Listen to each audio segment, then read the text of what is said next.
Sa kaharian ni King Pac, lagi niyong tatandaan to. Para maging mabuting sabungero kayo, para maging okay tayo lahat, dapat maging tunay kayo. Honest dapat tayo sa isa't isa. Pagkakatiwalaan ka, meron kang paninindigan sa sarili. In the future, maaabot mo kung ano yung gusto mo. Basta magpakatotoo ka lang. Yo, what's up mga katupak? Ayan, isang magandang araw sa inyo. Bago tayo magsimula mga katupak, yan, shoutout muna sa mga OFW natin na mga subscribers dyan. Shoutout sa mga miyembro ng Wild Boys Group. At syempre sa mga nagtatanong kung ano yung contact number ng presidente natin ng Wild Boys, eto po yan, hindi daw nila mahanap. So ayan po. Yon. Okay, so sa mga nagtatanong at humihingi ng update King Pac, wala ka na yatang laban mga katupak, no? Hindi lang po kayo updated, may laban pa po tayo at lumalaban pa rin tayo. So yung pinaka-updated, pinaka-last na laban natin nung nakaraan, meron tayong subscriber na si Enrico, no? Taga ano po yan, taga Ilocos Norte. Isipin mo mga katupak, no? From Ilocos Norte, King Pac, punta ako dyan after 1 week, ihanda mo ako ng manok, ako magpupusta, ako maglalaban. Okay, so dumating siya rito nung nakaraan, inilaban natin yung gray natin na hinanda natin, ano? Pinaradahan natin ng 12-1 yung parada ng manok natin. Mga katupak, grabe, ano? Nakabangga naman natin si Boss Celso.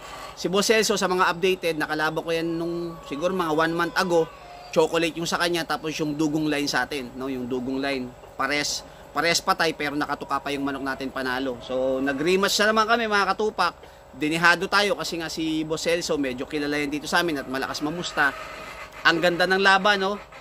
Nung less than 1 minute, akala ko panalo na yung manok natin kasi yung manok nila gegewang-gewang na, tas yung manok natin hindi ko alam na may sugat din pala, no? Talagang bakbakan po yung laban, paubusan ng lahi, patibayan, talagang ratratan mga katupak, grabe.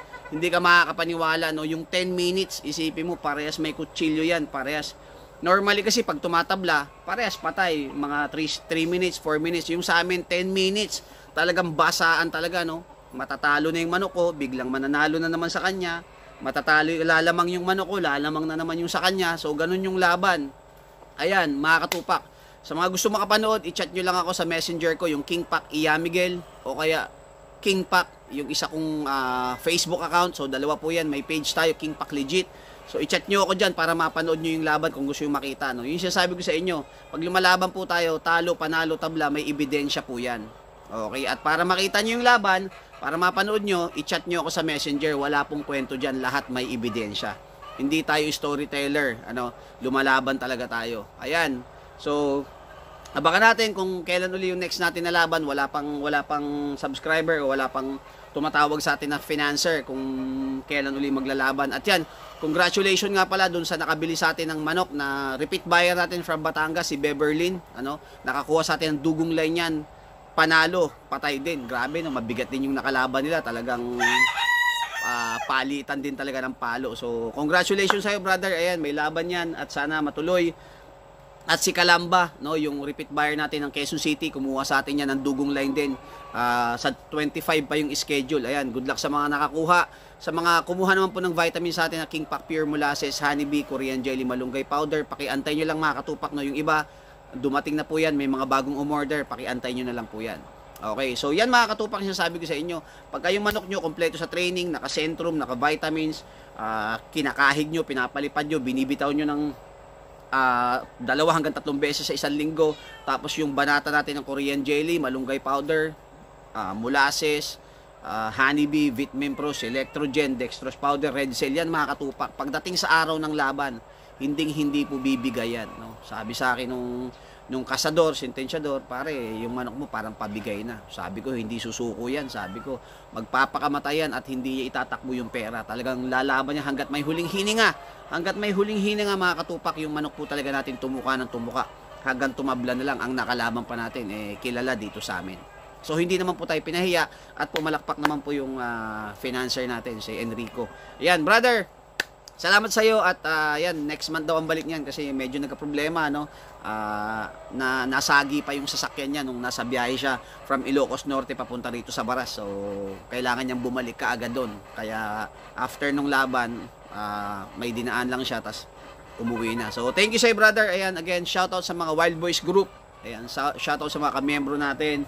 Shoutout sa sa presidente natin, kay Kurt Alindogan, at sa mga OFW supporters natin, at syempre dito sa Pilipinas, no, yung Luzon, Visayas, Mindanao, yung mga solid subscribers natin, solid supporters natin, yan, Wilver Ignacio, Benji Mesias, Jesusa Hamito, kay Sit Tikling ng Panso Laguna, sino pa ba? Napakadami, ano? Pero maraming salamat po sa inyo, mga katupak. Yung iba hindi ko na mababanggit, babawi ako sa inyo, gagawa ako ng panibagong video, sa special shoutout, gagawa natin yan para sa mga katupak natin. Okay? Salamat ng marami. Ayan, syempre kay Jerwin Finiquito, no, mga katupak, shipper, legit shipper na nasa Dallas, Texas, nag-i-import ng manok, na mga imported yan, mga lahat ng kilala yung sikat na imported na manok sa US, may contact siya niyan at pwede siyang makapagpadala dito sa Pilipinas. Kontakin nyo lang yan, Jerwin Finiquito. Ito yung account niya, ayan, na-vlog ko na yan sa kabila kong channel, pero sa mga hindi nakakaalam, ayan, mga katupak, kontakin nyo yan, solid yan at legit yan, no? Yung Wild Boys, mga katupak, nag-iipon na. Bawat membro nag-iipon na para makabili ng imported at ma-deliver dito sa Pilipinas, para lahat ng mga manok ng Wild Boys, mga imported. Okay, ina-upgrade po natin yan. Lagi nyo pong tatandaan to. Yung manok natin, winning line, hindi pwedeng hindi mo i-upgrade yan. Maniwala ka sa atin. Kasi darating ang panahon, mga katupak, mapag-iiwanan yung bloodline mo kapag hindi mo in-infuse yan. Kailangan po dyan i-infuse, may idadagdag ka dyan at mas gagaling pa yan. Yan po ang tunay at yan po ang real talk. Okay, salamat ng marami. Ayan, syempre laging tatandaan, tangina, walang pangit sa bungero. Lalo na kapag katupak ka at ka-wild boys ka. Let's go! Unlog! I love the way you activate your hips and push your ass out. Got a brother on this so bad I'm about to pass out. Wanna dig you, and I can't even lie about it, baby. Just alleviate your clothes, I'm the fly about it. Catch you at the club, your hips have got me feeling. Body talking quick to me, but I can't comprehend the meaning. Now if you wanna roll with me, then here's some chance. Doing 80 on the freeway. Catch me if you can.